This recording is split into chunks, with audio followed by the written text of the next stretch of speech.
Всем привет! Города Красноград и Первомайский в Харьковской области официально считаются переименованными. Издание Верховной Рады «Голос Украины» обнародовало постановление парламента о присвоении им новых названий – Берестин и Златополь. Местных жителей ждут определенные изменения. Новые адреса юридических и физических лиц, названия железнодорожных и автобусных маршрутов, указатели и знаки автотрасс – все это ожидает не только жителей двух городов, ведь название сменил Большой район и Громада. Большие изменения пугают, особенно когда это касается имен собственных. Жителям Краснограда, а также Красноградского района придется привыкать к тому, что город теперь называется Берестин, а район Берестинский. Название избрал Комитет Верховной Рады по рекомендации Института национальной памяти. Оно не случайно, ведь через населенный пункт протекает река Берестовая. В честь нее и переименовали Красноград. Но в городском совете недовольны тем, что парламентарии не учли пожелания местных. На общественных слушаниях выбрали совсем другое название – Славноград. Свое предложение красноградцы направили в офис президента, Кабмин и парламент. Официальных писем из Комитета по вопросам организации государственной власти, местного самоуправления об отклонении названия Славноград не было. О решении по новому названию Берестин узнали после заседания комитета, рассказала глава Краснограда Светлана Кривенко. Впрочем, нельзя сказать, что депутаты проигнорировали мнение большинства местных жителей. В голосовании, прошедшем еще 9 января 2024 года, приняли участие всего 184 человека из почти 20 тысяч жителей. И то выбрали новое название только 117 из них. Другие голосовали против переименования. До сих пор люди активно выражают недовольство в городских группах в соцсетях. Заместитель председателя Красноградской районной военной администрации Наталья Осадчая считает, что недовольство Громады таким изменением – нормальная ситуация. Также сейчас недовольны новым названием Кленовая Новоселовка жители бывшей Александровки Золочевской громады.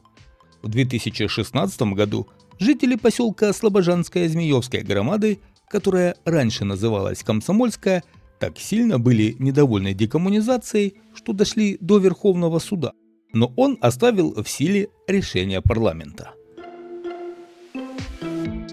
Но в Краснограде есть люди, которым новое название нравится, просто их мнение не так видно в интернете. Чиновница считает, что комментарии в Фейсбуке пишут те, кто был против, а те люди, которые выступали за переименование, ничего не пишут.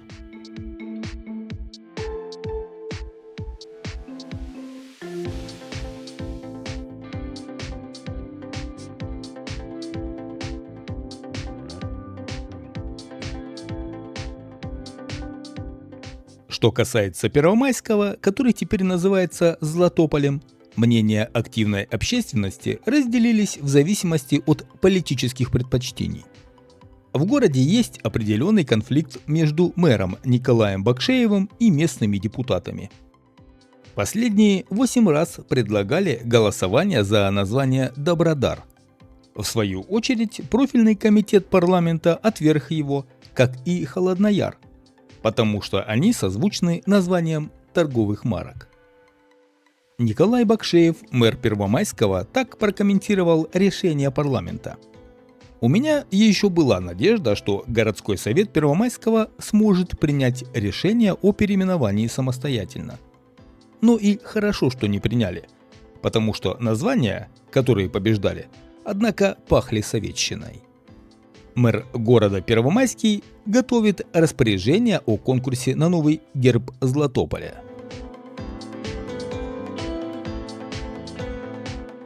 Несмотря на опасения граждан, изменение названий городов и районов не приведет к большим бюджетным расходам, но доставит местным чиновникам определенные хлопоты. Надо ведь менять названия органов местной власти. Местные советы и их исполнительные комитеты являются юридическими лицами. А потому, согласно статьям 3 и 17 Закона Украины о государственной регистрации юридических лиц, физических лиц-предпринимателей и общественных формирований, данные об их названиях, организационно-правовой форме, руководителях и так далее заносятся в единый государственный реестр юридических лиц и физических лиц-предпринимателей и общественных формирований. Территориальные подразделения государственных органов также сменяют названия, но этим уже занимается тот орган власти, к которому они принадлежат. То же касается указателей и названий железнодорожных станций, объясняет юрист Украинского института национальной памяти Сергей Рябенко. Документы в едином государственном реестре необходимо менять предприятиям, юридическим и физическим лицам, но для них это бесплатно. Что касается других граждан, на них переименование никак не отразится.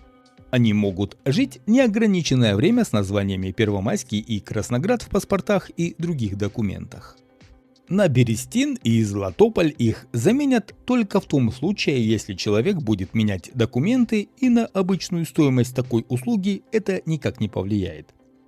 То же касается и документов на недвижимость. Изменения в них нужно будет вносить только если владелец захочет продать, передать по наследству свою квартиру, дом или другое имущество. В таком случае в документах, оформляемых на нового владельца, уже будет указано новое название.